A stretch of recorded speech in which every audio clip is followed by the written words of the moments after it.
So Rick, it has officially started here. So if you want to kick this thing off, I think we're ready to go. And then Michael, the only other thing I might suggest, if you'd like, is I don't know if you can do a full view or layout, however it goes, just to make it bigger. But if you're already on there, then that's just my poor eyesight. But I think that's as big as it's going to be, Felix. okay, perfect. Rick, the floor is yours.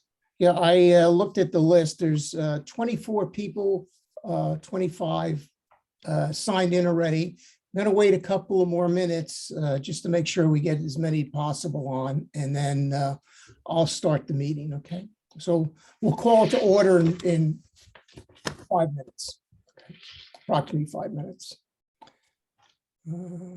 And for everybody who's there right now, thank you for signing in.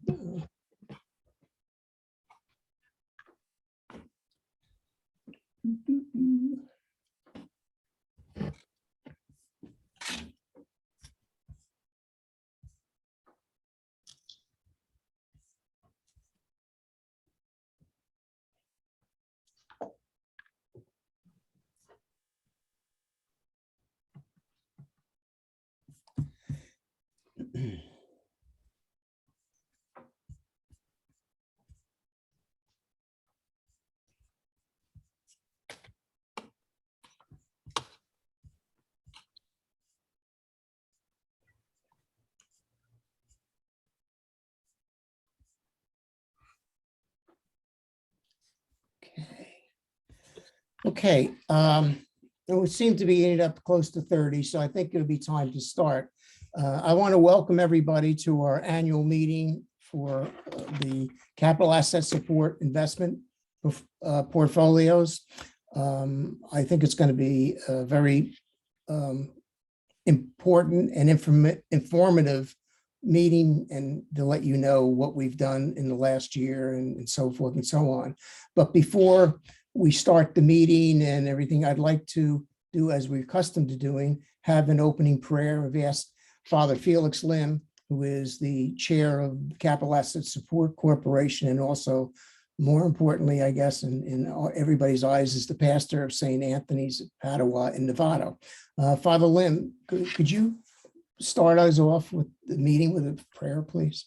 Sure, thank you. And on behalf of all the parishes and all the pastors, I just want to extend a very sincere appreciation to Rick Hannon, the director of CASC, for all the hard work that you and your team have done for us all year. And with that, I'd like to begin and invite all of you to join me as we pray. In the name of the Father, and of the Son, and of the Holy Spirit. Amen. Heavenly Father, we thank you for the extraordinary gift of your Son, Jesus, and all that he has done on our behalf. Lord, we thank you for creating us to be alive at this time. We thank you for the gift of faith, for the gift of friendship, for the gift of community. We ask for your blessings on our conversation this afternoon, so that we will continue to be good stewards here in the Archdiocese of San Francisco of all the resources that you have entrusted to us. We pray all this in Jesus' name, amen. Amen. In the name of the Father, and of the Son, and of the Holy Spirit, amen. Thank you very much, Father. Now, before we start with the presentations, I want to do a little housekeeping. Number one, our format this year is going to be a little bit different. We're going to start off with the presentation by Michael Dow, who is going to talk about the general economic situation and so forth and so on, and the backdrop for that. Normally, we put that at the last. We're going to do that at the front, because what the environment has determined what we've done with our portfolio going forward. And then after Michael's done, he'll pass it on to Felix Lim, who's the president of Beacon Pointe for the international, not the international, the not-for-profit institutional funds, right? And he'll give us an update of our performance and go through all the detail and the managers that we've changed, so forth and so on. And then after he's finished, Steve Ennis, who's now the chair of the Capital Asset Investment Committee, will give you a little insight into what the investment committee's done in the last year in overseeing the investments in the pools, which is obviously a very important point. And they've done a heck of a job this year, as I think we'll all see in a few minutes. One thing what we're going to do is we're not going to have questions after each presenter. We're going to, if you could please write them and send them in the chat thing too, is we'll see them. And at the end of Steve Ennis's presentation, we'll go through and answer as many of those questions as possible for you. And maybe we'll combine some of they're similar and just talk about the subject. So you will be able to give your input or questions, and we'll try our best to answer all of those. Okay. With that, I'd like to start by introducing Michael Dow. He was here last year and gave us what at that time was an indication of where the markets were going, what the feds were doing, so forth and so on. And he's back again this year to not only give us an update on that, obviously, but any other insight he has about on a go forward basis about what's happening, what he thinks will happen. And if everybody's not aware, Michael Dow is the Chief Investment Officer at Beacon Point. And he's also in charge he chairs the Beacon Point Investment Committee. So they go through and look at all these things about the economic factors, talks to all of the key managers that they have in their portfolio of for our clients. So he's has a very big but a very big position when it relates to watching our investments. So with that, Michael, if you could take over and start your presentation, please. Rick, thank you very much. Thank you, everyone, for joining the presentation today, and for the kind introduction, and for the prayer, Father Lim. Thank you. I was here last year, and some of the things that we talked about then, I think, are still very important for us to address here today. When Rick is talking about how we look at the macroeconomy, the reason we're trying to study how the macroeconomy and, frankly, the policymakers in Washington, D.C., which include not just the fiscal authorities, the fiscal policymakers at the Treasury and in the administration, but also, and more importantly, in some cases, the monetary policymakers at the Federal Reserve Board. These are the things rightly to focus on during the current environment, because in the course of the last 18 months, we've had a rather extraordinary investment environment that had required us to be fairly diligent about these issues, to do the best that we can to try to assess where the economy was headed and where policy making from either fiscal or monetary, from a fiscal or a monetary perspective was headed, because these are the things that are driving investment returns. And for us at Beacon Point, and whenever we get together with the group at CASC, it's really it's a back and forth conversation about how we feel about it.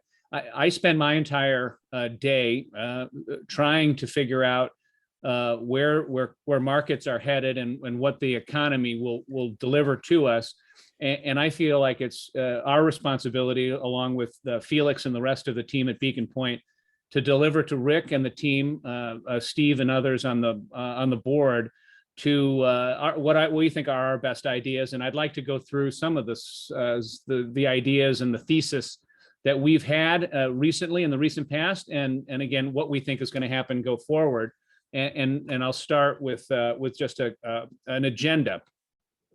For those who were on the call a year ago, you'll remember the first and most important thing is we try to identify investment themes, and a longer term theme, which we refer to as a secular theme.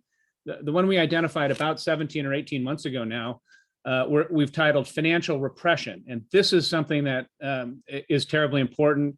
I'll talk about what exactly financial repression is and what it means for investments in the very beginning of the presentation, section 1. I think that's the most important thing to identify. It was Jill was on the phone. Hi, is it? What does she want? Jim, you may not be muted, Jim. Apologies. There we go. So the most important thing when you're attempting to position the portfolio effectively is to identify a longer term investment theme. Ours is financial repression. I'll describe that momentarily. But not content to just set a portfolio and leave it for a 3 or 5 year period of time. We're rather diligent about addressing the challenges that the market is throwing at us. So we have a cyclical theme. That's our 4 to 8 quarter. So 1 to 2 year theme. We're calling it inflation, rates, and rotation. There's a lot of talk out there about inflation right now and how it's affecting interest rates, and how this slightly higher inflation and interest rate regime is causing a rotation within the equity asset classes specifically, and I'll go into some detail. As interest rates rise, growth stocks become somewhat less attractive and value stocks become more attractive. That's the rotation out of growth stocks and into value, and out of large cap and into small cap. But the most important, perhaps, new development is when we gathered a year ago, we were at the very beginning of a massive amount of accommodation and stimulus, both fiscal policy stimulus in the form of the CARES Act, which was legislated in March of actually it was proposed in March of 2020 and actually passed Congress in May of 2020. That was worth a couple of $1 trillion. Since then, we've gotten $3.1 trillion more dollars of fiscal stimulus to support the economy in the aftermath of the COVID recession. In addition, we've seen a substantial amount of monetary policy accommodation in the form of quantitative easing, but these things are peaking now. So while a year ago we were at the front end of a lot of policy stimulus and support for GDP and corporate earnings, we are now seeing the peak in those policies that were directly responsible for the recovery in the economy and the recovery in the equity and bond markets, which we saw from April of 2020 until today. We've had, I think, 56 or 57 record highs in the U.S. equity market just this year alone. A lot of that, those increasingly, the increasing levels of the equity market, the Dow Jones Industrial or the S&P 500 or the NASDAQ, all of the record highs that we've seen are in large part due to this policy stimulus that we think is peaking now. So that does have implications going forward. One of the things that we were concerned about a couple of weeks ago is, are we also at a peak in COVID cases, which does seem likely. And one of the things, and the other issue that we face today, and it's one I'll talk a lot about, is inflation. Are we at the peak of inflation? I don't believe we are. Rick, before I go any further, can you give me a time check? Do I have 20 minutes to go through some slides, Yes. or a little bit more? Is 20 minutes good? 20 minutes, go ahead. Very good, Rick. Thank you. Let me dig right into the most important issue, which is a summary of exactly how we feel about this. I've described financial repression as our secular theme and a cyclical theme of inflation, rates, and rotation. So we believe at Beacon Point, we are in a period which was likely to last the next 3 to 5 years of historically low interest rates and higher inflation, which will generate negative real returns. That is, negative real rates on interest rates are a challenge. We don't usually face that. That is, usually interest rates are higher than inflation, but for the time being, and to help reduce the debt level that was produced in the aftermath of the COVID recession with all the bonds that were issued by the government rightly to support the economy, all that debt issuance has created a very high debt to GDP level that can be dealt with using the policies of financial repression. It's what the United States did in the post-World War II period. It was very effective in reducing debt levels then. We think it will be very effective in reducing debt levels now, and is likely to be the policy priority in Washington, D.C. for this administration and the next. So financial repression, very important to understand, and we think it's a durable investment theme.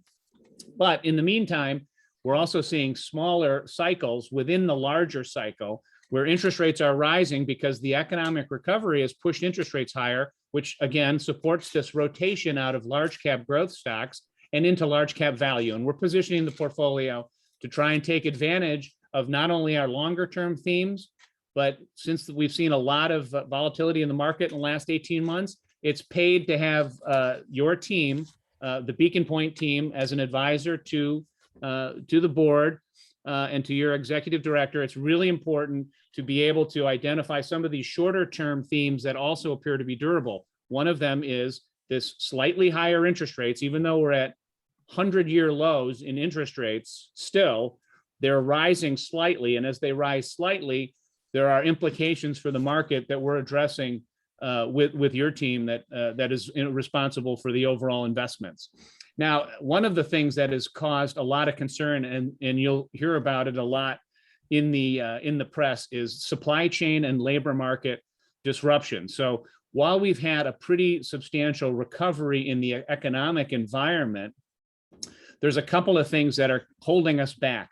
And in fact, today we got the third quarter GDP, or gross domestic product, figure. It was 2%. It was rather disappointing. It was 6%, almost 6.7% last quarter, and first quarter of 2021, it was 6.4%. So we've had a deceleration. And again, back to this theme that we're at the peak, not only of policy stimulus, but that means we're likely at the peak growth levels in GDP growth. And we saw that in today's GDP release. And part of the reason we're seeing a slowdown in growth, which may require some additional accommodation if it gets worse, is that we're seeing dislocations in labor markets and in the supply chain. And for the labor market, all you have to realize, I think, is that there are people out there in the marketplace who are choosing not to work. And because they're choosing for excellent reasons, so they're on the sidelines. They may be brought back into the workforce with higher wages. But versus February of 2020, right before the COVID recession, there are still 6 million people who are out of work, half of whom have chosen to effectively retire. And if you can afford to do so, and your work-life balance has changed because of recent events, then a lot of folks have made that decision. Their house price is higher in value. The equity market is up. So perhaps they have the wherewithal. 3 million people that were working 18 months ago have chosen to retire.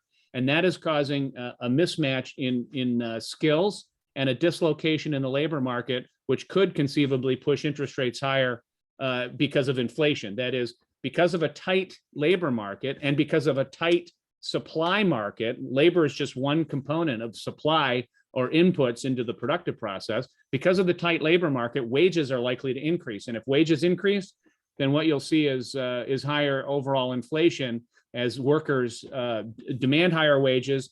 Businesses raise prices to be able to afford those higher wages. And then it becomes a bit of a spiral, which the Federal Reserve would be anxious to avoid. The other issue we're going to talk a little bit about is the supply chain disruptions. Now, Beacon Pointe is based in Southern California, as you know, and all you have to do is look off the coast up towards the Port of Long Beach and the Port of Los Angeles to see hundreds. There's about 150 container ships that are parked, that are moored outside of the Port of Los Angeles and the Port of Long Beach, waiting to be unloaded. And that's because there's no truckers to come to the port and take the goods that are being offloaded from that have come into the port. And there's no port docks available. There's no workers at the dock to unload. So there's a kink in the supply chain, which has become a real issue. If you can't get the inputs for your products, for example, if you can't get the semiconductors into the ports and then into the products that everything has a semiconductor in it now, you'd be amazed. Cars, for example, car production has completely stalled because the manufacturers in Detroit are unable to get enough semiconductor microchips to manufacture enough cars. And what that means is economic activity slows down, because if you can't produce the goods, you can't sell them. So we've got a bit of a supply chain issue. The other thing, of course, as I mentioned, is the labor market is a little dislocated. If you can't find the workers, you can't make the products. So GDP, or economic activity, tends to slow. And I'll just talk a little bit about it. If you have slowing economic activity and higher prices, for those of you that have been around long enough, you may recognize that as something called stagflation. Now, we had a bout of stagflation in the 1970s, which was very detrimental to asset prices. And I'm here to tell you, we're not going back to the 1970s. So we can allay your concerns about that. The 1970s stagflation event, which in our view, and when we're talking about macroeconomic developments at Beacon Point, it's really important to look at history to see what history can tell us about the current environment. So a lot of folks, and you'll read about it a lot in the popular press, are trying to compare the current stagflation light type environment to the 1970s. But in the 1970s, the stagflation environment was a result of an oil price shock that was a result of a dispute with the OPEC, the oil producing companies, primarily in the Middle East. And that oil price shock reverberated throughout the US economy at a level and to a degree that's just not possible in the current environment. That is to say, our economy is no longer that dependent on oil. So as a result, there's a couple of other issues. We have a little bit higher productivity level. That productivity collapsed in the 70s. And there are other issues that likely point to a transitory inflationary environment and a transitory slowdown in US economic growth. Now, then the question always, we get this quite a bit. How do you define transitory? And the Federal Reserve would like to define transitory as 4 quarters. We believe it's closer to 8 quarters. But the stagflation shock of the 70s lasted for a much longer period of time. So our view is that we're not likely to see that. That is, sometime in the next 6 quarters, 6 or 8 quarters, we're likely to see the supply chain disruptions alleviate. We're already seeing some evidence of that. We're also likely to see some of the pressures that are on prices decline. A lot of the prices that we're seeing higher and higher, what we call consumer prices, the consumer price index, are coming directly from what we call the reopening trade. That is to say, the higher prices are in hotel rooms and lodging, restaurants, new and used cars, and other goods and services that are part of the reopening trade, which has gotten a lot of, which is driven in large part by all the monetary and fiscal policy stimulus. The reopening trade is causing a good portion of the inflation right now. The concern at the Federal Reserve, which could be the most important thing for our outlook, I'll talk about that in a second. The concern is that the Federal Reserve is focusing on different areas of price inflation, things like wages and rents. The Fed is going to be able to look through shorter term energy price spikes, shorter term used car price spikes, and hotel and restaurant increases in the prices at hotels and restaurants. They can look through that. What they are unable to look through are things like wage hikes, which are more permanent and they're more persistent. And the wage hikes, as I described earlier, generally set off a spiral of increasing, not just increasing wages as businesses compete to bring workers back into the workforce, but they then need to raise the price of their goods in order to pay the workers more. And that, again, sets off alarm bells at the Federal Reserve, which means they might continue to, they might have to withdraw some of the monetary policy accommodation that has been responsible for the massive amount of stimulative policy that saved the equity market a year and a half ago and has caused the equity market to continue to rise. They saved effectively the bond market. We were headed towards a crisis in both the equity and the bond market, and the Federal Reserve did everything they could to make that less painful. And, Michael, do you have in the slide here in your presentation, and we will, I believe, Rick, make sure that we send this out to everyone. Are there any slides in your presentation that may be helpful for the audience to kind of get an idea of what you're talking about, graphically of some sort?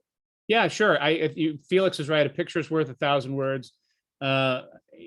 I would make a couple of comments, and then we could maybe open it up to some questions over the next 5 or 10 minutes, Rick, if that works for you.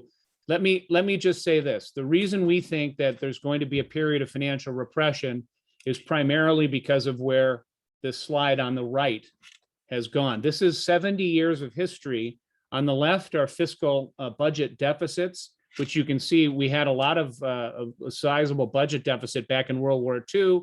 We had a very sizable, not the same size of a budget deficit here in 2020, as we spent money we didn't necessarily have in tax revenues to fight the COVID recession. How did we pay for that? We had to issue debt. When you issue bonds to pay for the plans, the administration's plans to mitigate the difficult and sometimes from an economic and from a public welfare perspective, the very bad things that happen in a depression, you do issue bonds, you issue debt, and you try to fight it with everything you can, but it also causes an increase in debt levels. So it is this increase in the national debt level that we think is driving policymakers in Washington, D.C. to pursue policies of financial repression. Rick, do you have a question? No, I think we'll just hold the question. They can write them down. We'll answer them at the end of both the presentations. That sounds great. Just to put a fine point on financial repression, and then I'll move on to inflation rates and rotation, the other theme we have. There is only a couple of ways that you can reduce government debt levels. And this is a slide I presented a year ago, and it holds true today. You can grow your way out of a debt problem. You can balance the budget, which is called adjustment, or you can do what other governments, not the United States government, does, which is default on your debt, or you can inflate away your debt. So you can let inflation run a little bit hot. This is really important. How you think about inflation and whether or not it will be higher or lower than it has been in the past says a lot about how you want to position the assets in your portfolio. If you think inflation is going to continue to be low, then you'd want to have a higher bond allocation. If you think inflation is going to be higher, then you might want to look towards returns coming from equities. So you move out of safe fixed income into equities and frankly into other types of alternative investments that will do better in a higher inflation environment.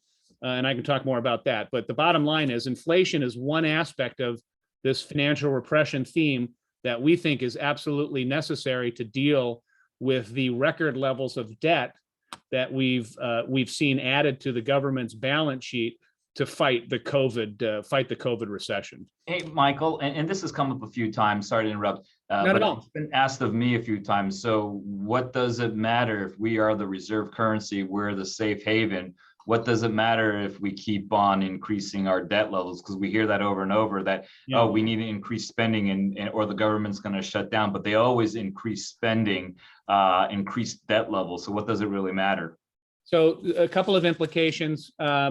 I'll address the reserve currency question directly because that is the limit of our ability to issue debt and to print money through the quantitative easing process. Felix, it's the number one question on people's minds. How much of this can we do before we can't? And the market will tell us when we can't, when they stop buying US dollar assets, and when central banks around the world stop using the US dollar as their primary source of foreign exchange reserves. Those are the things that allow the United States to claim its reserve currency status title. And those are the things that allow the United States to issue the debt levels we've seen and to print as much money as we've seen. And I'll show you one of the things, the metrics that we're watching to make sure that the United States isn't eroding its status as a reserve currency in a second. This is the biggest issue, though, that we face as a result of financial repression. I mentioned earlier, real yields, that is the yield that you can earn in the marketplace, adjusted for inflation. It doesn't matter if you can earn 5% yields. If inflation is 7%, then the math says you have a negative 2% real yield. Today, the numbers are different. Today, the 10-year Treasury is yielding 1.5%, and inflation is 2.5% on a go-forward basis. So real yields are negative 1%. And you can see going back to the last 20 years, very rarely do we have real yields negative. If I have data going back to the 1920s, there's a very, very few periods of time where you have negative real yields. And I just want to put a fine point on it. Negative real yields mean that if you keep your money in very, very, very safe, you need bonds in the portfolio to offset the volatility of the stocks. But you want to adjust the allocation to bonds, if possible, because a lot of safe yield, if you were just in cash, which this portfolio is not obviously, but in cash, it's destructive to your future purchasing power to be in a negative real yielding environment. And the team is really highly focused on this and how to mitigate it through various investments. Let me assure you of that. But the idea that we're at negative real yields is a tremendous challenge. And to Felix's point, I just want to show you this slide. This is the currency composition of global foreign reserves. So this is the thing that allows the United States to claim reserve currency status. The fact that the US dollar is 60% of the world's reserve currency, and there's not another currency that even comes close. The euro is 20% of global foreign reserves. And what I mean by that is these are the dollars, euros, yen, and Great Britain pounds that are being held outside of the respective countries in foreign central banks that they use as a buffer in their own economy and to protect their own currencies. They're using these what are called hard currencies. And the more hard currency that is being used in the global reserve system, the better your chances of being the reserve currency king, which the US dollar is and has been since World War II and is likely to remain. But this is the limit. If we start to see a substantial decline in the use of the US dollar as a global reserve currency, and by the way, this data is from the IMF, we can get this on a regular basis, that will tell us with it's pretty good evidence that we should probably be paring back on some of our debt issuance and some of our money printing. The US doesn't want to go there. As a result, the Washington DC establishment and the policymakers in both the Federal Reserve and in the administration are single-minded focused on retaining reserve currency status. And they're focused on that because they want to create a buffer and increase the amount of reduce our vulnerability to a currency shock that would take away our reserve currency status. Felix, does that sort of address what you think is the primary issue related to financial repression and why we can pursue and should pursue the policies of financial repression? Now, there's implications for the portfolio, which I'll get to in a minute. I do want to highlight one thing. Interest rates are probably the most important component of our forecast right now. And this is a 230-year history of interest rates going back to the very first issuance of Treasury bills back in the late 18th century, 1790s. This little orange box is where we've been in the last year and a half. So this movement at interest rates it's nothing compared to where we have been in history. The scale here, this orange box and this red line, this is the same. So we've seen this, call it 1% move up in interest rates, and then 0.5% move down, and now we're back up towards somewhere in between.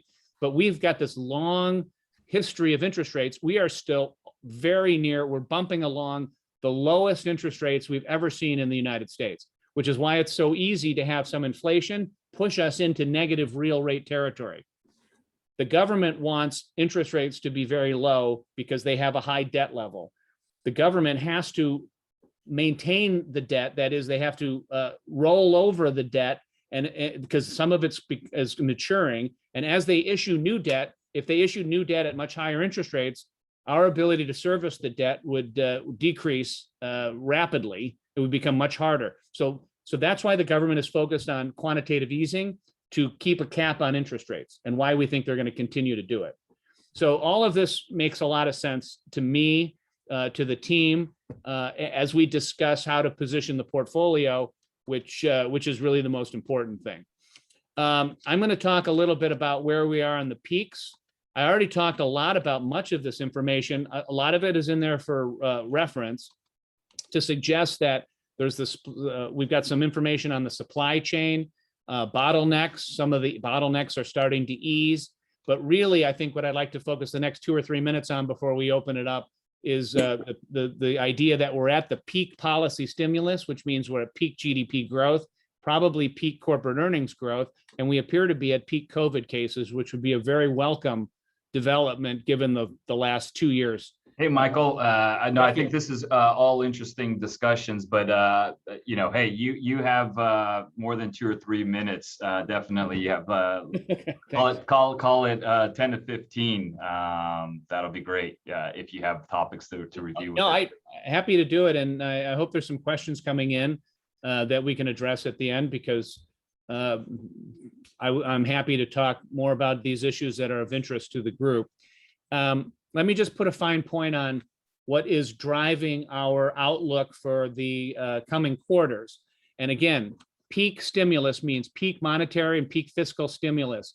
It has been monetary policy and fiscal stimulus that has gotten to this point where we have saved the bond market, reduced the number of bankruptcies in the corporate bond market, where the equity market almost immediately recovered from the down 30% we were in March of 2020, a year and a half ago. And not only has it recovered from that, from the initial 30% downdraft, but the stock market is exactly double where it was a year and a half ago. So how has the stock market done so well? How's the bond market done so well? The answer is because of all the fiscal stimulus. This is the CARES Act. This is the America Rescue Plan. These are the actual disbursements by month going back to March of 2020 of the rescue plans that the government has passed in Congress. And you can see that, it's very lumpy, it's very chunky, but the peak was probably in March of 2021 or April of 2021, when the government put $440 billion into the, 440 million. Everything is actually, that is billion. So this is 440 billion of stimulus in a total of 5 trillion. If you add all of this up, it's close to 5 trillion. And on tap, there's another couple of trillion that might get passed in the next couple of weeks. We can talk a little bit about the probability of that and what it means for corporate tax and personal tax rates. But what we wanted to do here was forecast the fiscal stimulus for the next year and a half. And frankly, it's pretty meager.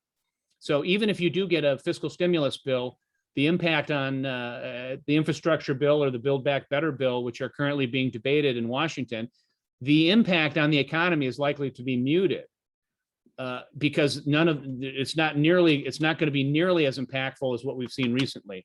The other policy stimulus peak that we've talked about is monetary policy. This is terribly important. If you didn't know anything else about what was happening in the global economy, you'd want to know how supportive the Federal Reserve was in terms of being accommodative, lowering interest rates, and then quantitative easing, which is the buying of bonds.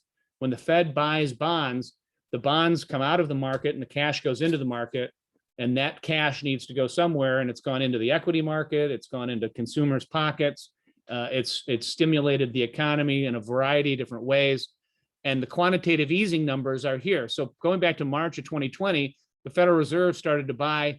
They bought, immediately almost $2 trillion worth of debt. And since then, they've been buying treasury bonds and mortgage bonds to the tune of $120 billion a month.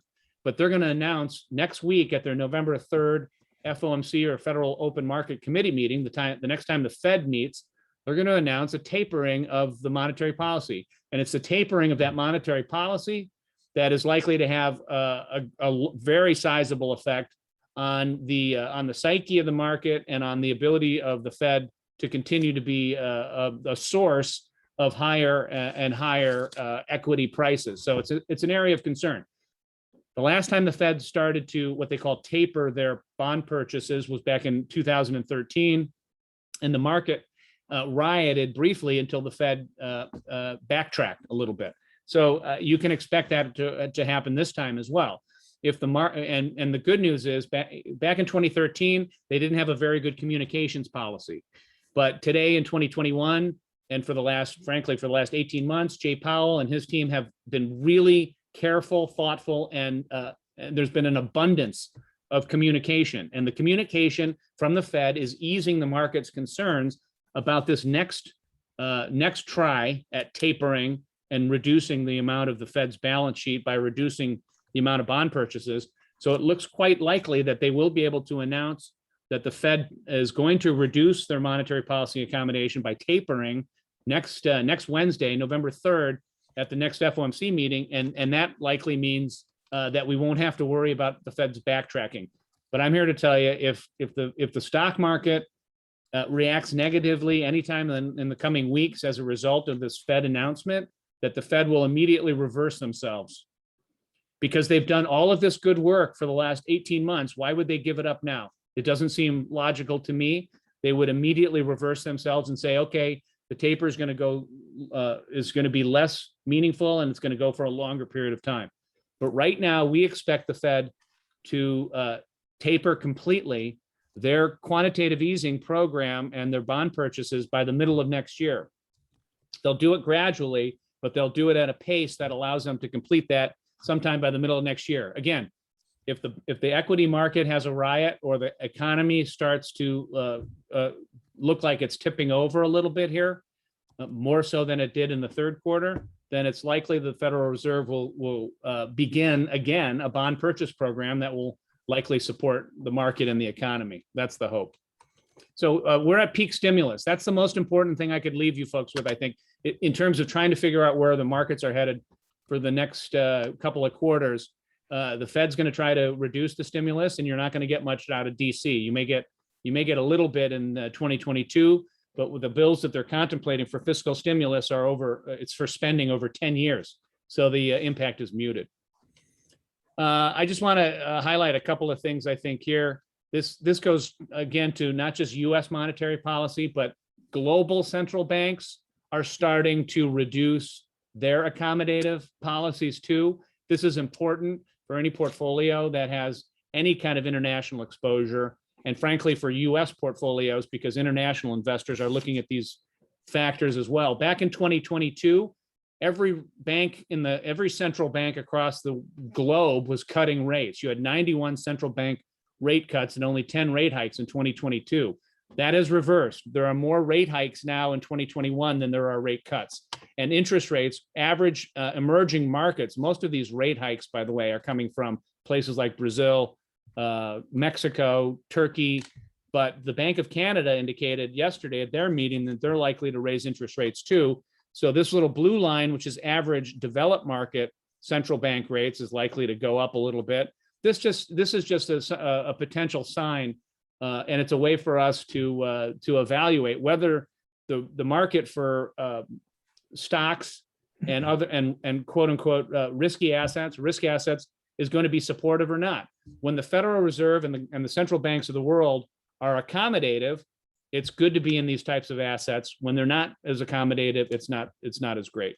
And I think I'll make one or two other. By the way, this is the COVID slide, and it does look like we're peaking. Hospitalizations are declining. Cases have fallen off pretty meaningfully. Good news: hospitalizations lead deaths, so deaths are coming down. It's really quite a positive situation, unless we get another variant that's as nefarious as the Delta variant was supposed to be. It wasn't as bad as we thought, which is good.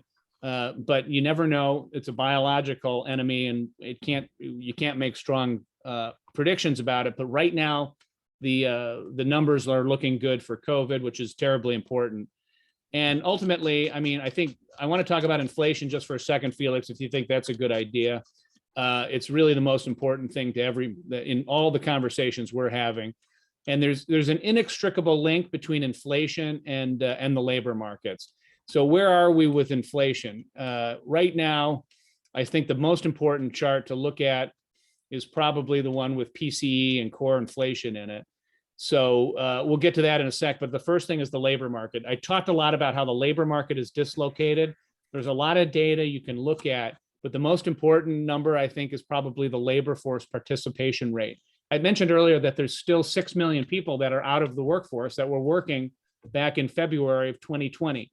And by having all of those people out of the workforce, it makes the labor market, call it a worker's market as opposed to a business person's market. And so you have a lot of people quitting their jobs and a lot of jobs that then become open. So this is something called the quits rate. And it's a fascinating number.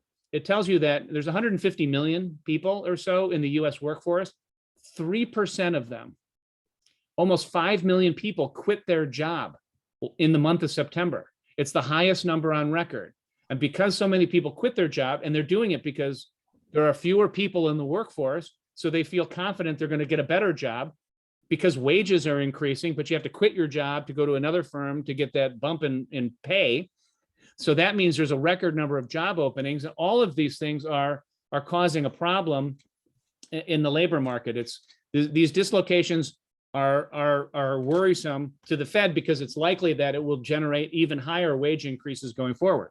So the Fed is single-minded focus on the labor market, and the single-minded focus on it because the plan to raise compensation is at the highest level. It's all been, these are survey data. This is survey data for job openings and wage plan surveys. So all I want to say about this slide is very simple. The more job openings and jobs hard to fill, that is, this is a survey of businesses where they're saying jobs are really hard to fill. And as a result, what are your plans to raise wages? The answer is, if it's hard to fill a job, businesses are going to have to pay more. And that's what this survey data is telling you. But the bottom line, here's where we are on inflation right now. The inflation data for September was the highest on record. The Fed cares about this number, but less so than others. I just want to highlight this. I want to highlight this slide. This is the actual inflation data that you're seeing. So this is from September of 2021, 5.4%. It's the highest inflation number we've seen since the summer of 2008. And this is 30 years of data. 30 years of data. The average inflation for 30 years is 2.3%. We're double that practically. And this is one standard deviation away. That is, given where inflation has been and the pathway of inflation, we're at a 2 standard deviation event away from the average. It's very unusual, this inflation that we're in right now. And the Federal Reserve cares about things like inflation expectations. So these are 2 surveys. I just want to highlight the green and the blue. The blue number is a survey of consumers where they're asked, where do you think inflation is going to be 1 year from now? And most consumers think inflation is going to be 4.6%. That's the survey answer, is 4.6% 1 year from now. Here's the number the Fed cares the most about. The Federal Reserve will adjust policy. They won't adjust it based on a 1 year inflation number. They'll adjust it on the 5 to 10 year number. This is the long-term inflation number. So looking at the difference of these two tells you a couple of things. One, inflation expectations 1 year out are incredibly high, and much of it is informed by the actual recent inflation. But the good news is, at least to date, even though it's rising, and the Fed's very focused on this number here, it's rising, but it's still within kind of they're getting uncomfortable about it, but it's still within the comfort zone. If this number goes up to 3.5 or so, I'm pretty sure the Federal Reserve is going to have to start making noise about ramping up the tapering, that is, buying less and less bonds than they're going to announce next week. And they might even have to start talking about raising interest rates to protect the economy from not hyperinflation. That's the other word that's getting the most Google searches right now, by the way, is hyperinflation. If you look at the Google search data, hyperinflation is not a problem.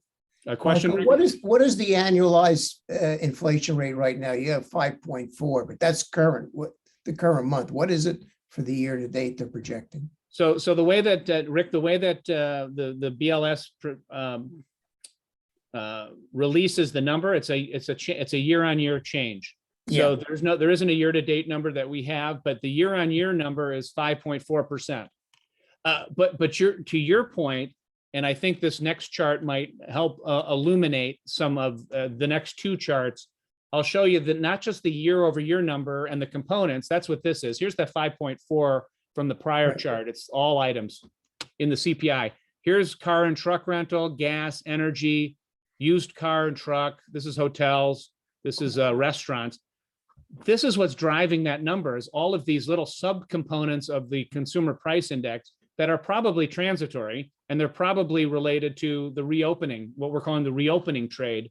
As the economy reopens, people want to buy a car, they want to go to restaurants, they want to go on airline trips, buy airline tickets. So a lot of that is what's driving a demand. The demand for those things is driving prices higher. Now, these are the things the Fed's going to care more about, as I mentioned earlier, wages and rents. So these are the two numbers, the 4.6 increase in average hourly earnings, which is wages. This is very worrisome to the Federal Reserve right now. And CPI shelter, which is the rent component, is also is starting to get a little elevated. That's the year over year number. It doesn't capture the more recent momentum. So there's not much we can say about whether or not these numbers are continuing to put pressure on prices. The next chart does. This is the month over month change. So this is what the Federal Reserve's looking at. It's the year over year, but they're also looking at the momentum related to those figures, which is the month over month. And what you see here is that these truck rentals, airline fares, used cars, et cetera, a lot of the reopening trade, the transitory inflation drivers seem to be coming down. In fact, they're negative. They're strongly negative on a month over month basis. Yeah. So you might actually make the case, Rick, that inflation seems to be, in some respects, peaking here and coming down in some of the more reopening trades. Unfortunately, it's translating into, it has already had a nefarious or a negative effect on some of the more persistent. So people were buying stuff at the higher prices that we saw last month, okay, and then they're starting to demand higher wages, and the labor market's forcing them, giving them the not only the desire but the wherewithal to demand higher wages. So you can see average hourly wages is still persistently high, and shelter components are persistently high, higher than the overall CPI, which means they're going to start to add to it. So while the transitory effects seem to be alleviating, and the prices for the transitory segments of the CPI are alleviating, the more persistent inflation that might worry the Federal Reserve and cause them to raise interest rates faster than they would, that would probably not be great for the stock market and for the economy. The Fed is looking at these numbers and thinking, uh-oh, we just got to keep a strong eye on that and focus on these numbers, and maybe even kind of ignore these numbers because they seem to be coming down now. Okay. I'll say one or two things about supply chains and then maybe a portfolio. Felix, do you think there any other questions? You've seen the presentation. I've hit on the high points. So I've hit probably 10 of the 25 slides. Is there anything that I've missed that you want? You know me, I could do all 25 if you want me to, but. No, I think it'd be great. Just, the question is, there's a lot of news out here. There's a lot of, it seems like risk, interest rates, inflation, right? What does this mean from our perspective, right? Is it risk on? Is it risk off? Should we be running, and investing in cash and in bonds only? Would love your thoughts on that. So Felix, thanks for the layup question, because you know the answer to this because we talk about it all the time. And I think you're doing it because a lot of other folks are asking those questions. Where should we be positioned? And I think the first thing I would say is that the funds in the portfolio are designated as, most of them, right, are long-term funds. So that absolutely informs the decision-making. You want to make sure that you're getting the longer term trend, which we've described as this potential theme of financial repression. You want to make sure you get that one right? The shorter term transitory inflation, supply chain bottleneck, and labor market dislocations, those are interesting to focus on to kind of nudge the portfolio around the longer term themes, which demand that we make some modest changes to the portfolio. If you think there's been a change in the economy and the way the economy works, which we do since March of 2020, because of COVID, because of the recession that occurred immediately after the lockdowns, and because, most importantly, because of the Federal Reserve and the fiscal policy, if you think that there's a persistence in the investment environment that's related to these policies that were pursued 18 months ago and continue to be pursued today, that's when you need to sort of address the longer term implications and adjust the portfolio. Again, not in a meaningful way, material, because we want to protect the downside from purchasing power destruction, and we want to try and capture the opportunities we see by nudging the portfolio into the right direction. And what that means is, no, we do not want to be all in bonds or cash. for the reasons we discussed earlier, which is interest rates on a real basis, that is what you can pay for stuff 5 years from now, what you can eat or what you can spend on capital projects, what you can do for your parishioners and for the beneficiaries of the fund is affected directly by whether or not you're keeping up with purchasing power and keeping up with inflation. So being in bonds and cash will not allow you to achieve that in the next 3 to 4 years, in our opinion. Now, having said that, there are things that are being done in the portfolio, in liquidity pools and other, that are doing what they can given the risk parameters. By the way, make no mistake, bonds and cash have a place in every portfolio. And for different and shorter term investment objectives, they are the only place to be. Let me be clear about that.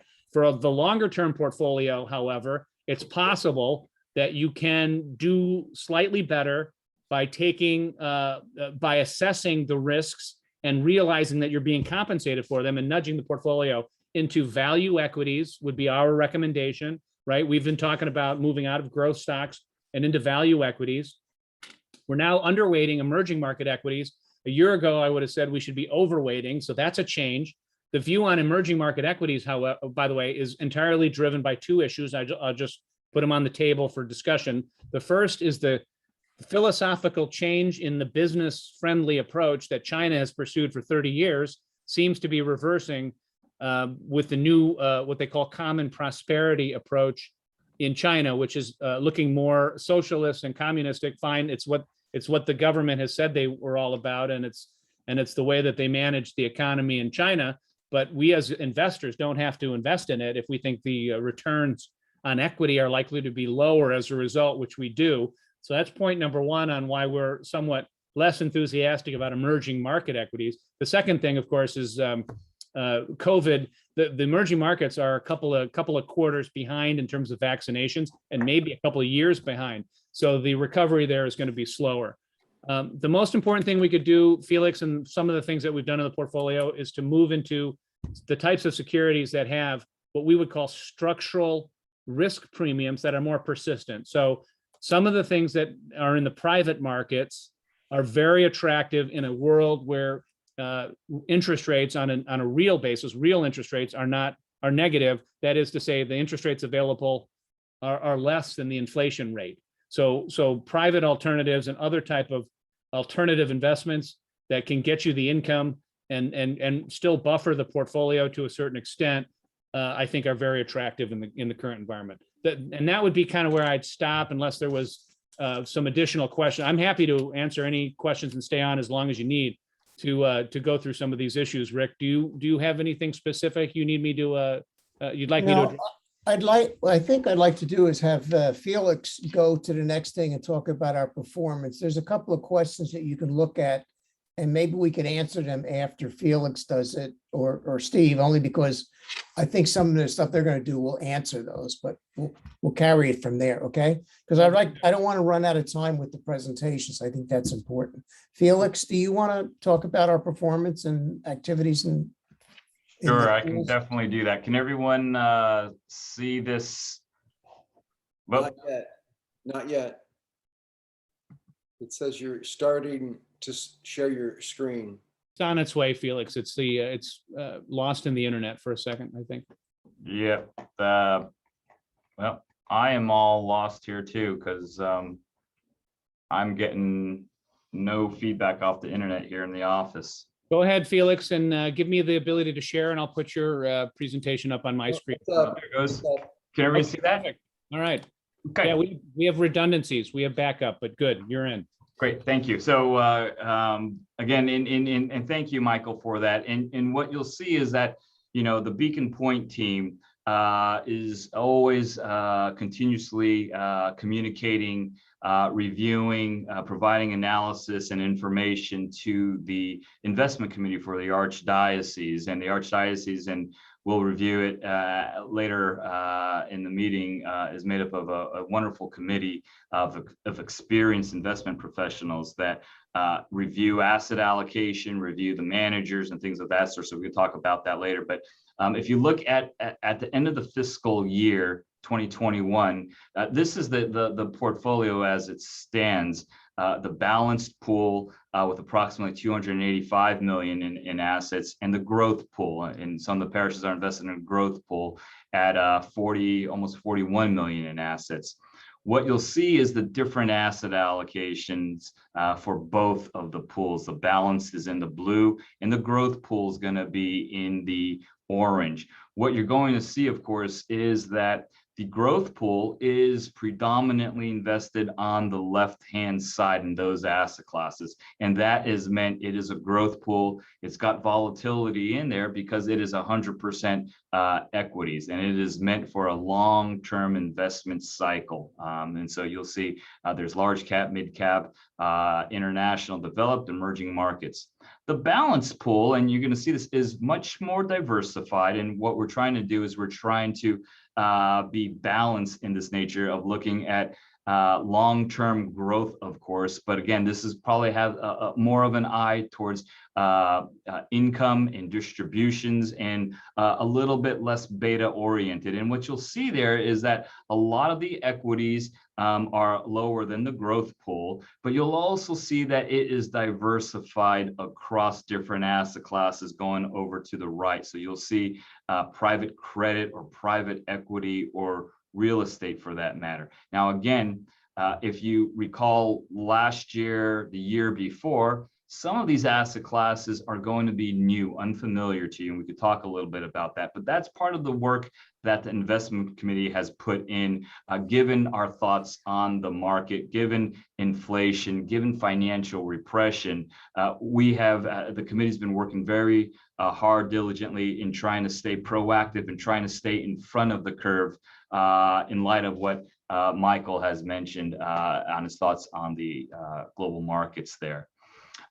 Talk about performance, and this is always the important part. This is where we hold our beacon point, as well as the investment committee. We hold our feet to the fire to see how well we're doing. And so the most important line, and this is very similar to the report that the investment committee sees, they actually get almost what seems to be an entire Bible, if you will, of analytics, analysis, and information and data. But what you'll see here is this is as of June 30th, 2020. This is the balanced pool. The most important line item for everyone really is that top line again. And part of this is net of fees. So all the fees are stripped out because none of us can really spend gross of fee returns. We can spend net of fee returns. So what you'll see here is the balance pool. And again, you're going to see that this portfolio has performed very well. And I'll make sure that Steve gets to talk about that as chair of the committee, of just his thoughts on the portfolio and what the committee's been working on. But net of fees, the portfolio was up. Yeah. Just one thing on that top line, just so people know, for 1 year where it says 31.4, that's a percentage. Those are percentage numbers, and the rank is in the ninth. Top 9th percentile. So those are percentage numbers, just so people know. Correct. And then the benchmarks are underneath each as well. So you'll see that there's different types of benchmarks. We can talk a little bit about what they represent. But again, the most important line is the top one line. Over 3 years, this portfolio is annualized at 11%. It's got time going back further since the management of this, which dates back again to 1996. This portfolio has annualized at 8.1%, and so it's done quite well. And underneath that, you'll see the different types of asset classes, right? The components of it: domestic equity or U.S. equities, international, fixed income, and alternatives. So this portfolio, as if you recall on a prior page, is diversified in a number of different asset classes, and you're going to see how the portfolio has performed in each of these respective segments. The area, of course, that we've been talking about here is financial repression, is what Michael Dow and what the committee's focused on, quite honestly, has been this area right here, where if you remember, a number of years back ago, and the Archdiocese was invested in a fund like PIMCO Total Return, and that was an easy investment to make because PIMCO Total Return was returning 12%, 13%, 14% on an annualized basis. But that was because we're at interest rates at all-time highs that have consistently fallen over time. We're in a different market, and you'll see right now, this is over the past year, this is what we're looking at. And then when you add on inflation at higher rates, that's that negative real yields that Michael's talking about. So we've been very active in looking at how to diversify this component here in the fixed income section. This is just the returns by fiscal years. And so you can go through this year by year by year. Again, we're going to have some good years. We're going to have some years that are probably negative, a little less than what we would hope for. But again, what we're trying to do is we can't be, hit home runs every single time. And so we're trying to participate in up markets. And again, what we've historically done is that when the markets get ugly and down markets, we help to protect principal on a relative basis. And so that's what we've done successfully for a number of years here. But that's there just for your reading enjoyment. This is probably this page here, I think, is underrated, but it really demonstrates the power of compounding and staying invested. And so what you'll see this goes back for the quarter. This is if you will, a 1 year, a 3 year, a 5 year, a 7 year, a 10-year number. And what this will show you is if you go back 10 years, this will show you that we had a beginning market value of 96 million in assets 10 years ago. And net cash flows, there's been a contribution into this portfolio in over the last 10 years of 23.2 million.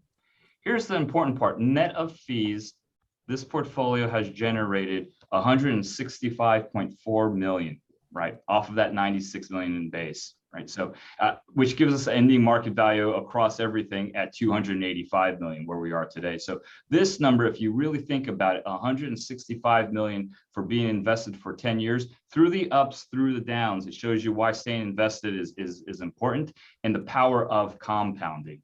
Again, power of compounding is a very, very easy concept. There's really one thing that kind of people do forget is the fact that when the power of compounding doesn't work is when, guess what? The power of compounding is interrupted. So when you have big down negative years, right? That's a difficult because you got to start all over in terms of compounding. So again, these are all things that we are watching. But again, the committee's done a great job in managing everyone's assets. And again, this will show you even over the 5 years, last 5 years, starting 183 million, there was about $15 million that was pulled out of the portfolio used for distributions, and yet still in 5 years, the portfolio had an investment net of fees, positive increase of $117 million.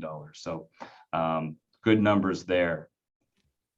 The growth pool is going to be a little different, and this is just a quick update here. Again, most of the same investment managers, and when you receive the annual report, it goes into a lot more detail of the makeup of each of the segments here. But this is, again, going to be mostly all U.S. and international equities. But you're going to see the return differences. 1 year return is a 45.9%, 3 years 14.5, 5 years 14, and again going out in time. So this portfolio has done quite well. Also, very excited to see again 45% return, and that's again for 1 year's period of time. So participants in the growth pool have performed well. Again, very similar. This is going to be the fiscal year returns, again, for the growth total pool, the U.S. equity component, and the international equity component. Similar here, smaller base numbers here, but you're going to see over 10 years, there was $52 million 10 years ago in the portfolio. Over the past 10 years, there's been distributions of approximately $33 million. Yet the investment change has been $21 million over 10 years, which gives us a result of 40.9 million today. So again, this portfolio has performed well, and both pools are reviewed on a quarterly basis by the investment committee there. one thing that I do want to share is it's not always all about return. I think that if you asked our CIO, Michael Dow, and he can attest to it right now, anyone can really try to target returns. That's an easy thing to do, right? You can take as much risk as you want to try to achieve a rate of return. You might invest 100% in a Tesla stock as an example to achieve a certain rate of return. But that's not what we are in the committee focuses on. Michael Dow, his research team, the consultants, and the investment committee, we are focused on achieving the rates of return with the lowest amount of risk. That is what people forget, which is the lowest amount of risk. So that is an important part we're looking at all the time. This shows you the portfolios against a benchmark on a risk return graph. So on the y-axis is annualized return. On the x-axis is risk, right? Which is measured by annualized standard deviation in our industry. What you'll see here, and the numbers are right here, okay, so you can read that. The growth pool, what you like to see in all of these types of charts, risk return, is you want to place in the northwest quadrant. Always want to place relative to your benchmark to the northwest quadrant, because that means you are achieving what you're supposed to achieve, which is you want a higher rate of return, and you want to do so with less risk. So being northwest is great. If you think about it though, being anywhere in a linear curve works, right? That linear slope works. It's less risk, less return, or more risk and more return. It's one or the other. But if you can place in that northwest quadrant, it means you've achieved your return expectation and your risk goal. So if you see this in our growth pool, this is where our growth pool is, and this is the benchmark. We are up, which means we've achieved greater returns, and we've done so with less risk.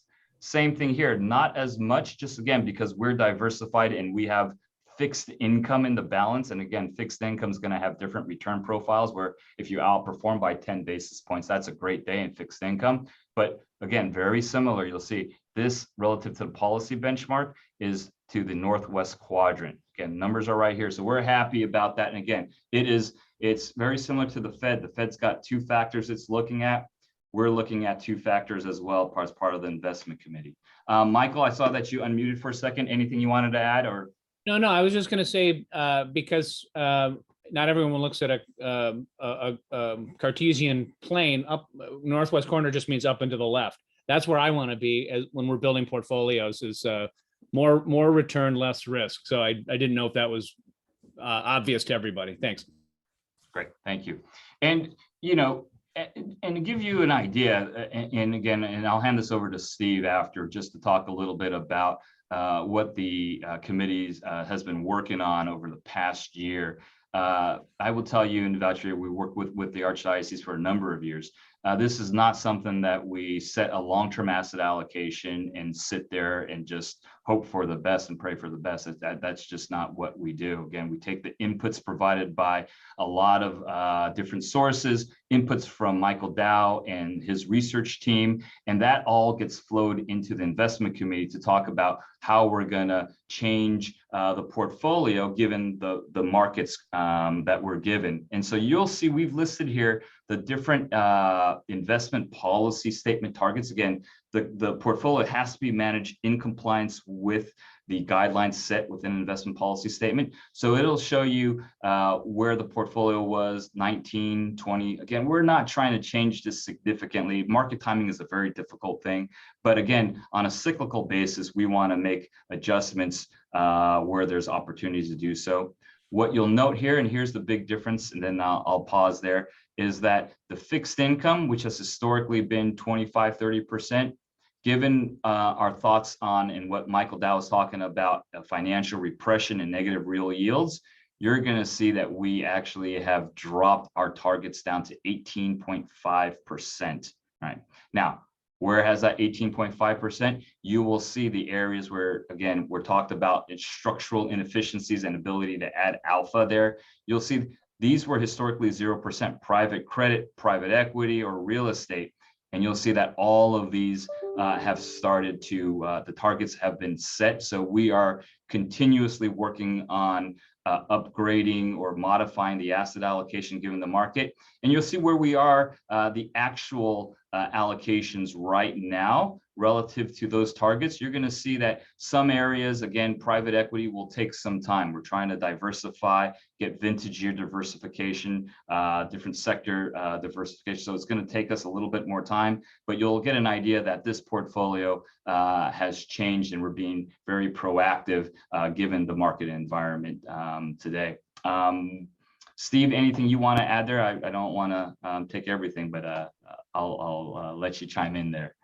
No, it's all, I think it's very easy to understand what you went through, and I'm sure there's more that you could. I guess first, from my position and all that, I just want to remind everybody on this call that this is, I mean, it's a pretty awesome team that we have managing, and I mean, I'm just one little spoke in this whole team thing, or this whole wheel. And, you know, Beacon Point has been phenomenal in terms of, you know, the value that they add in helping all of us, you know, sort of just kind of come to conclusions on sectors and asset allocation. They bring us all sorts of different types of managers for us to evaluate. It's, you know, and I've dealt with a lot of consultants over the years, and they bring more value than anybody, especially for, I'm going to say, for the, it's a very valued. Be careful. Yeah, I know. I know. No, they're very effective in what they do, and I mean, there's a whole team. It's not just Michael and Felix. There's a whole team behind them that we have access to. So, you know, it's like working with those guys is great. And Rick and his team, they work together, and Rick works tirelessly over all this. And so, and then, and I also just want to say that the whole investment team, we have a great team working together, and you know, the impact that Jim Buckley has had on this team over the years. You know, I look at the, you know, when I look at, what is it? I think page 2, it talks about the performance, and I look at the since inception number, and I see the, you know, since inception, you know, the 8.1%, you know, ranked in the 12th percentile. I mean, I haven't been with the group that long, and Jim and lots of other people before us have worked hard on that. So it's been, you know, transitioning teams and members and all that, but it's a very effective team, and again, Rick keeps everybody in line, and he's sort of the shepherd on the entire group. So that's really appreciated. And I guess, I don't know if the parishes actually see all that or understand all that, but there's a lot of work that goes behind the scenes. And, you know, and personally, when I look at page 2 here, the performance, I'm very proud of the numbers. I mean, it's like for the 1 year, you know, in this portfolio to have done what it did, I think it's great. I think the inception number is very good. And, you know, even the intermediate numbers where, you know, where maybe our relative rank isn't quite as high as it would, as I would want, you know, something that we always try to maintain in these portfolios, especially the balanced portfolio, is, you know, we're trying to grow the portfolio, but we're very conscious of capital preservation. And we, you know, on the equity side, and maybe something that we did a little too much of, is that we were a little more focused on, you know, less risk equities. We had a lot of focus on value in those middle years when I came onto the team and all that. And Father Lim, he's been a good, pusher on, hey, let's get a little more growth in the portfolio. So we've moved in, and I think where we are now with the portfolio, I'm quite excited. I was going to say something else. I just want to highlight a few other things, if I might. Page 4, Felix. I think it is. Yeah, page 4. Felix pointed out to the 10-year numbers. It's like going from, growing the portfolio from 96 million to, having an investment increase over the 10 years of 165 million. You can't spend percentages, you can spend dollars, and dollars is what it's all about. And when I see that number, I'm like, okay, I feel very proud to be part of this group and all that. And I realize I'm not the one that is responsible for it, but I'll jump on Jim Buckley's coattails and Rick's coattails anytime.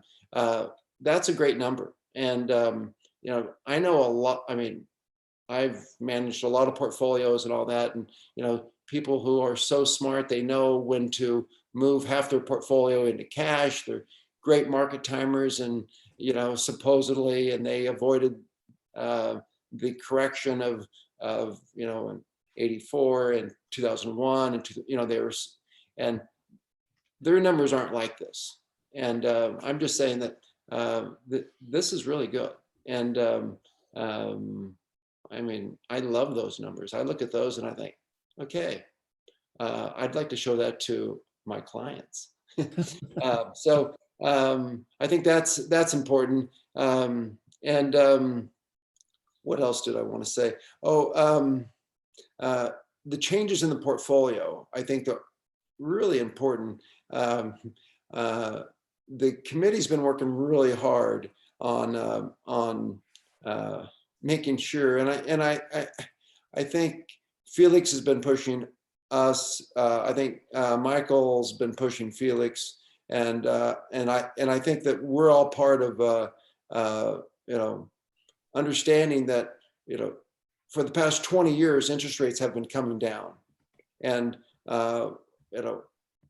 and fixed income has performed very well for us in the past, and it's been a great asset class. And I think it's fairly controversial what we're doing with our fixed income allocation, taking it from 30% down to 18.5%.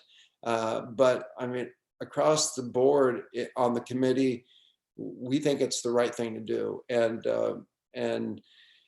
not necessarily putting that directly into the equity markets, but you see that our private investments, the private credit, private equity, real estate, those investments are going from 0 to almost 15%, 13.5% or so. I think we really feel strongly that's the right place to be. I'm excited when I look at the portfolio, because those are areas where, when I look at the risk in the markets and like what keeps me awake at night, it's like, what if we're wrong on inflation, that inflation just doesn't go up a little bit, but it goes up a lot? What happens if we're wrong on interest rates? What if they don't go up? And I agree with Michael on where I think it's going, but what if we're wrong on interest rates, and interest rates actually go up more than we expect? Like double what we expect or something. 10-year goes to 6%. The federal government will go bankrupt, but that's okay.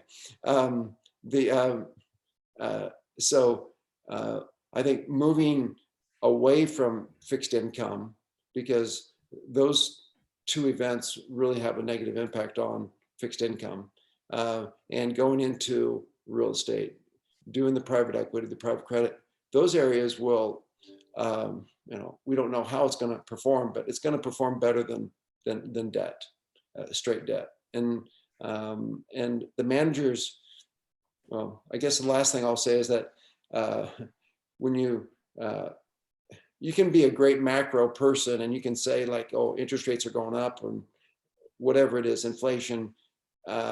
It really gets down to, you know, how you're managing the individual assets. If you say technology is a great place to be, but you're, you know, you got all your money in Cisco and you don't go into the other areas of technology, you know, you might not be as happy.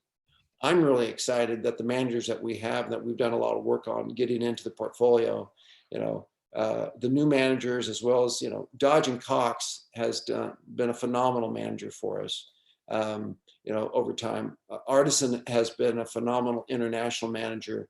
And you know, we've added a couple growth equity managers that I'm excited about. And it's, you know, their individual stock picking, I think the committee believes that it's going to add a lot more value than being a straight index down the middle type fund. So that's all I wanted to say. I think it's exciting. I think the portfolio looks good. It's going to get better as we keep transitioning some of that money to the new managers. So Okay, that's all I had. thanks, Steve. Thanks for the compliment. I guess wearing a sport jacket helped my image, but I doubt it. Thanks, Felix and Michael. There are some questions at the end that I think that I'll just present, and then, you know, some were Felix, Steve, and Michael. One is the question about, you know, if the inflation is going up so much, why isn't our spend rate equaling what the inflation is? And this is more of an endowment question rather than just a fund that's in the growth pool or the balance pool, because they could take out amounts in one, but we've set really the spend rate is a guidance for any funds in there. Felix, could you maybe want to explain how we come to arrive at a spend rate for the pools, or really for the balance pool? Okay. Yep. And the spend rate is calculated just given you know, what's happening in the markets and what we've seen in the markets. And what we're trying to do, again, this is reviewed every year with the committee, and the committee makes a recommendation to the bigger board regarding this. But a spend rate is really calculated by what do we think the markets will do in terms of expected returns going forward, right? Everyone can always look at what's going on, you know, historically, but if you look at, you know, what the equity markets have performed given all the stimulus, right? We don't expect equities going forward to return 30% or 40% on an annualized basis. Now, if it does, great, awesome. We'd be more than happy to do so. So what we do is we actually calculate and estimate what we think the portfolio or different asset classes will do, what we think equities will do, what we think fixed income will do, what we think that real estate will do, for example. And we get an idea of what we think our portfolio will provide in terms of expected returns going forward. So if we think that's going to return, as an example, 5% on an annualized basis or 6% on an annualized basis. And then what we do is we layer in, if you think about it, inflation, what the expected inflation rate is. So if we expect a return of 6% in the portfolio, and then we expect, let's call it the 3% inflation rate, well, then that leaves, in order for everyone to protect principal, to protect corpus net of inflation, that means that we can come up with a 3% spend. So it's a 6% return. You subtract out the 3% inflation, that gives you, in a simple arithmetic way, a 3% distribution rate. It's different geometrically, but that's how it's calculated. And just to add to that, I always say, well, yeah, but we need more money currently. So I don't want to put it away. I want to take it out type of thing. But remember, one of our goals in this thing, in the investment side, is we want to make sure that we have a policy and with the risk and everything, but also we want to make sure that fund grows, because one of the things we want to do is maintain, at least to maintain, if not enhance, the purchasing power of that portfolio. And if we take it all out now and that amount doesn't grow, 5 years from now, think about what the amount is. Even if you'd have to take out 10% rather than 7% in order to get the same dollar amount you want out each year. And if you go back historically looking at it, if you had, I think it's 2.5% now. Say you had 2.5% each year. No, that wasn't enough, but that fund was growing. See what 2.5% does today in whole dollar terms. Imagine if you took out 5% and didn't leave it in the fund and grow. How much would the amount be that you'd be able to take out at 2.5% 10 years from now? And as Steve had mentioned in that portfolio, look at the growth of that thing. And I'm not bragging about the growth. I'm just saying is that pool of money is a savings. And the discipline is you got to match the current things that you want to do with the future things. And an endowment, you always got to remember there's a word future in there. It isn't an endowment that you're going to do right now. You don't put the money in, I want to take it out this year, to balance my budget. So those things have to be taken into consideration. I just want to explain that. The spend rate and all that information we're talking about here, 99% of it is in the annual report that comes out probably in a week or so after I finish reading it again. But that'll be it. Now, there was another thing related to the growth and value mix in the thing. If we're, where are we doing with our portfolio as far as growth and value? I guess it's in the equity side. We've made some transitions, especially in the large cap and some other areas where we had to weight more to a value side than the growth, especially in the large cap and everything. But we've rebalanced that. You want to explain that, Steve or Felix? And then also, we've done that mostly. We've done that in both the growth and the balance pool as far as the large cap goes, the balancing. So that they're equal there for equities.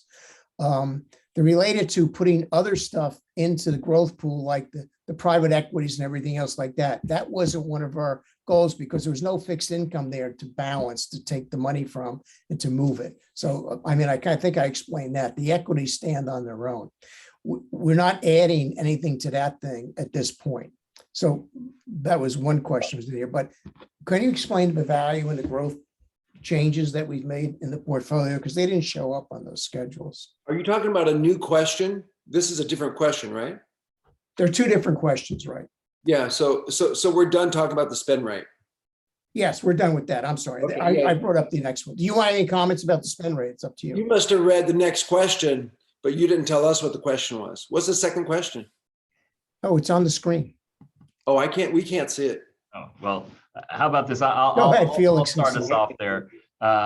In terms of the value and growth, the decision that was made is that the committee opted and recalibrated the portfolio to get truer versions, right? So if there was a manager in the portfolio that wasn't true growth, we made those changes to have a true growth manager, or same thing, if a manager wasn't true value, we've recalibrated or recategorized managers to be true value.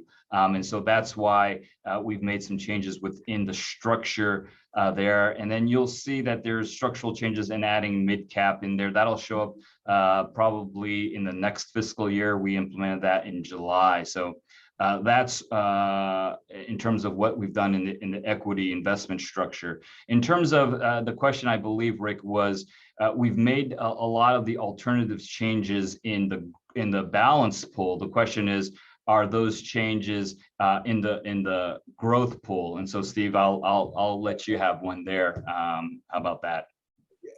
I think our intention is to we can only do so much at one time, and so our intention is to, as much as possible, add growth investments or add private managers that will improve the growth characteristics of the growth pool as well.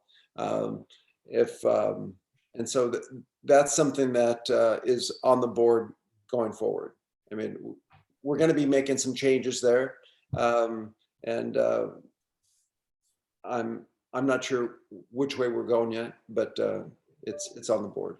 Yeah, that was a wholly different discussion, because basically and I wouldn't say we're reacting, but we were at a point a year and a half ago to the pandemic and everything, looking at it and say, where's our portfolio? And we spent probably a good 6 months just trying to understand that and what do we do with our portfolio? And all the questions came out, you got to do something about your fixed income because you're not going to like the answer if you Right. just sit on it for the next 5 years. And it did not feel as urgent for the growth pool Right. because if anything, by adding a private equity manager, we may be reducing volatility and risk. And what we wanted was the alpha, and we want to keep alpha Right. and a higher risk profile in that portfolio. So any manager we add to the growth pool is going to be like, okay, the expected return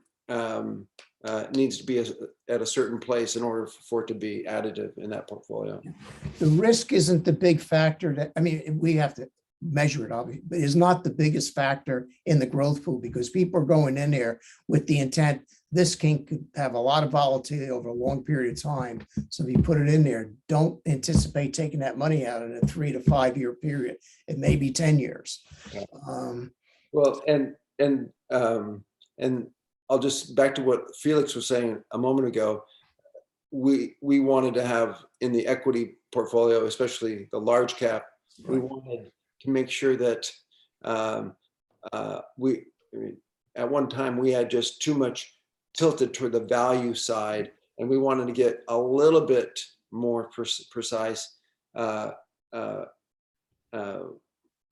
clearer growth structured portfolios in there, because this is a long dated portfolio. We can accept volatility. Volatility is our friend, especially if it goes up and down and keeps going up. So volatility is our friend.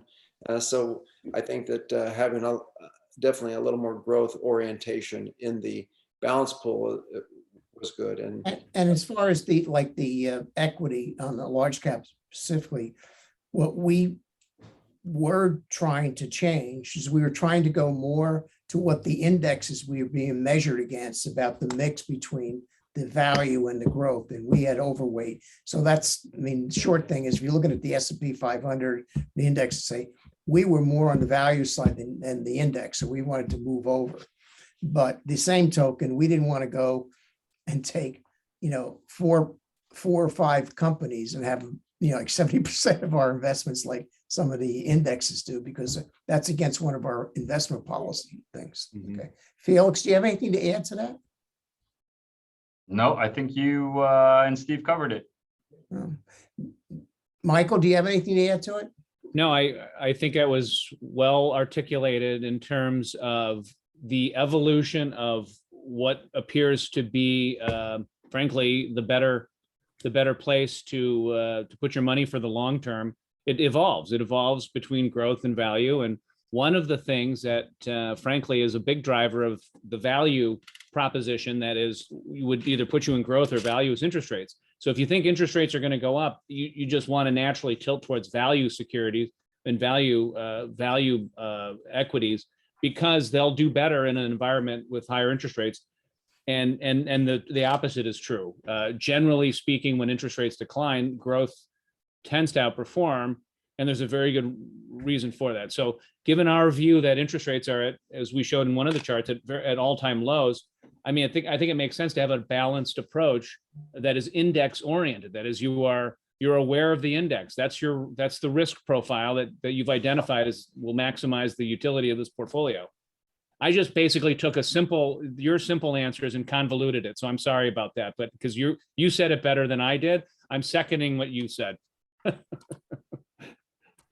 Did you hear that, Steve? it's being recorded. Okay, anybody else have any closing comments? The chair. Did you go through all the questions? They were the questions. Michael had answered a couple when he was talking about his thing, Now I see him. I just inflation and stuff like that. I think we've covered most of them in the general context. Now, what all the participants did, there will be an annual report that we make up that we send out to all the locations. And I suspect that most of you are either on the mailing list and or get them from the parish. But if you don't, you can always email us and we'd be able to get it to you. But we'd like to have most of this stuff funneled through the locations. That's on our standard listing. And they're there for your thing. There's quarterly executive summaries that show the reports, the summary activity every quarter. And I hope that will be sufficient for you to evaluate and decide how you want to put your money into the different pools and why and so forth, and give you a better idea of all the changes of the managers. I do urge you, in the annual report, there's a bio on each one of the managers to really look at that, especially on the new managers. You get a little comfortable about who they are, some of the performance, what they do and everything. So they're not just names to you, we have a hedge fund guy there so what's his percentage, long and short and stuff like that. And things that really you could get a little more involved in, because you're going to start seeing numbers coming out on a lot of these people in the next year or 2 years. So, you should be familiar with them. Hey, that's it. If there's no more questions, no more comments, I'd want to thank Michael. You did a great job. Took me 2 years to understand what you were saying, but it really worked out. And I hope that maybe I can read those things again and understand them, but it was very good, very good. You're like some of my economics managers that I used to have. I had to go to the book on the sides. What does it say? And Felix, as usual, you guys did a good job of doing the reporting and the assistance of information flow and comments to the investment committee. And I really do appreciate that. I think that it is a value added. And for that, you're in my indebtedness. And Steve, with everything that's gone on in your life for the last few years and everything, well, I know myself, the board, and everybody else really appreciates your participation in this and your hard work with it. And I know that that thank you goes out also to all the members of the investment committee. I think you're right. We have a group that is hard to corral, to get together, to make a decision, but they all have different opinions. But the dialogue and everything else, I think it's been running very smooth and we've been able to accomplish things. And a lot of that's to your credit and Jim Buckley also, obviously also. Well, let me say too, Rick, for what you have done, and Felix, and then your leadership, Steve, has been terrific. And putting this whole thing together is excellent. And of course, thanks again, Michael, for your always valuable comments. But I think that the leadership from Rick and Steve has been terrific. I mean, we haven't been able to meet in person, but I think things have continued to go along very well. So thank you very much. Oh, you're welcome. Jim and I have been together on this investment pool stuff. I don't know how many years, Jim, 25, 24? I think it may even be longer. It was in the early 90s. 97, I think is what we No, nice. That was 24 years. Yeah. Anyway. But anyway, thank you all very much. Okay, thank you. And if that's the end of it, thank everybody for attending. I hope that this has been helpful to you and got information out of it. And you'll be seeing the reports. I hope it gives you a little more input into it. And as usual, we'll be scheduling a meeting next year, obviously. I don't know whether we're going to do in person and or webinar. It seems the webinar, we've been getting more people at a time that helps them rather than everybody trucking into the cathedral and having it there for a few hours and stuff.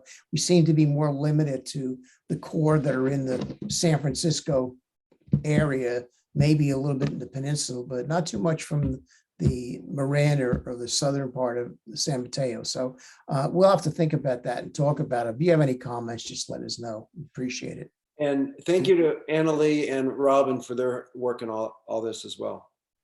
Oh, Annalee, without Annalee and Helen with the numbers and stuff like that, I would have never, yeah, and Robin, we would have never got this Yeah. done. We know you didn't do Absolutely. that. Pardon? You know you didn't do that, so. Didn't do what? Oh, do this work. I know. That work. I didn't. If it went well, I better give them the credit, because if it went bad, who would I tell? Okay, everybody. Thank you very much. Take care. Thank you. Great job. Thank you, everyone. Appreciate it.